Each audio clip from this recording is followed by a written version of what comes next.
J'ai vu ma vie défiler et je suis partie dans la lumière.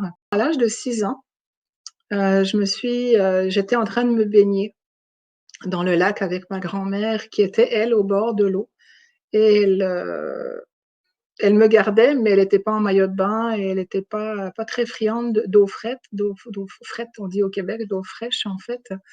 Et moi, j'avais ma petite bouée et j'avais 6 ans et je m'amusais, je savais pas nager encore et je m'amusais à sauter avec ma petite bouée, à plonger, tout ça. Et à un moment donné, j'ai voulu montrer à ma grand-mère comment je plongeais bien.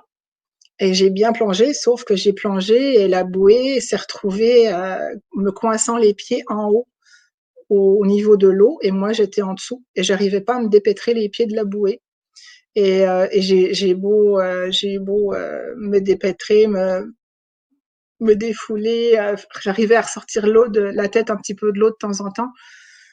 Et puis je retombais dans l'eau, j'arrivais plus, j'étais complètement tordue pour remonter la tête hors de l'eau, j'arrivais pas, les pieds étaient pris dans la bouée qui était en arrière de moi en haut et ma grand-mère ne bougeait pas.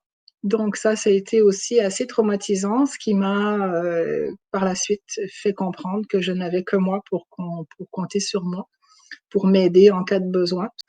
Donc finalement, n'en pouvant plus, parce que j'avais plus d'énergie, j'avais plus de souffle, je me suis laissée flotter, je me suis laissée aller. Et là encore, j'étais tellement épuisée que je me suis laissée aller, je suis devenue toute molle. J'ai vu ma vie défiler et je suis partie dans la lumière. Et au moment d'arriver dans la lumière, où je voyais la lumière devant moi, il y a quelque chose en moi qui s'est dit, allez, un dernier petit effort, t'es capable. Et c'est effectivement ce qui s'est passé, c'est en remettant de la conscience là où j'avais de la panique, les pieds ont pu sortir de la bouée et j'ai pu remonter.